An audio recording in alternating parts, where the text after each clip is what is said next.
महकमा माल समानी हो या आज़ाद कश्मीर, भिम्बर हो, मीरपुर हो, पलंदरी हो या के किसी और ख़ित्ते में, इसका नाम आज़ाद कश्मीर रख दिया गया। गिलगित बल्तिस्तान इससे वैसे निकाल दिए गए।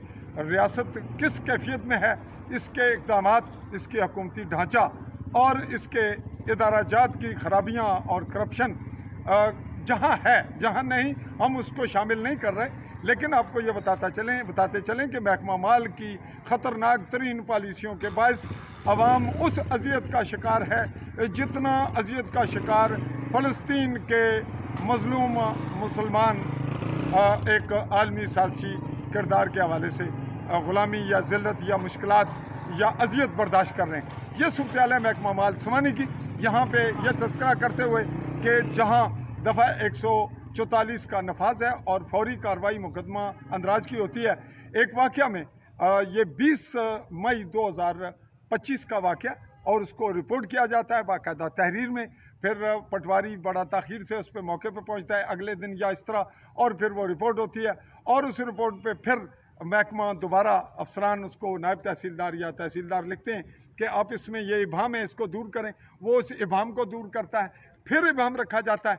और आज इस वक्त जब मैं तहसीलदार समानी, बैक साइड पे आप देख रहे हैं बिल्डिंग है सब डिवीजन मजिस्ट्रेट की, वो गैर मौजूद हैं। तो तहसीलदार समानी से ये मेरा चौथा या पाँचवां राउंड है। ये खसरा नंबर है मौज़ा निहाला का 3179 यानी 3179, इस पर मुदाखलत होती है और इसका रिकॉर्ड कई दफ़ा गायब होता है, फिर वो मिलता है, फिर गायब होता है, और फिर जो नाजायज़ मुदाखलतकार है उसको हकूक मलकियत दे दिए जाते हैं। और जो दरख्वास्तबाज हैं, जो दरख्वास्त देते हैं, जो शिकायत है, जिनके मामलात हैं, उनकी नस्लों को कचहरियों की नज़र कर दिया जाता है। इसका ज़िम्मेदार है महकमा माल।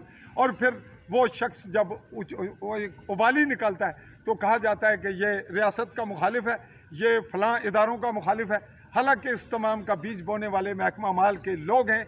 और आज ये वाज़ह करते चलें कि जो पटवारी हल्का है उसका यावर नाम है, उससे पहले का भी ये सिलसिला था, पिछली रिपोर्टें भी पेंडिंग रहीं और अब की भी। इसमें उसकी रिपोर्ट में दफ़ा 144 की खिलाफ वर्जी के मुताबिक, दफ़ा 188 के मुताबिक कानूनी कार्रवाई नहीं की गई, बेदखली की गई, बेदखली भी लटकाई गई, और यूँ फेरे पे फेरा हो रहा है। और इसके बैकग्राउंड पे है सियासी मंजरनामा जो कभी भी ज़ाहिर और साबित नहीं होगा। पटवारी को इस वक्त एक्यूज़ड में करार देता हूँ, चूँकि उसके कंधे पर रख कर फायर करने वाले हैं अफसराने वाला, जिनको अप्रोच किया जाता है वो बहाना बना लेते हैं कि जी ये है वो है। अब एक ख़राबी है, उस पर अमली कार्रवाई कानूनन तकाजा बनता है, ना कि इसमें मुशावरतें और उसको तजलील का निशाना बनाया जो दो दरख्वास्तबाज है। 1442 खसरा नंबर है कथियाला का, डन्ना के मकाम पर, उसका साइल भी मेरी मौजूदगी में आता है। उसको भी यही कहा जाता है कि आज जी हम क्या कर सकते हैं, वो नजायज़ काबज़ हैं, बार बार मुदाखलत कर रहे हैं। यही सिलसिला 3179 का है शाही निहाला में। दोनों जगह पे महकमा माल के अफसरान का रवैया यही है कि हम कुछ नहीं कर सकते जी, हम कार्रवाई कर रहे हैं, और वो कर रहे हैं कब्ज़ा बार बार।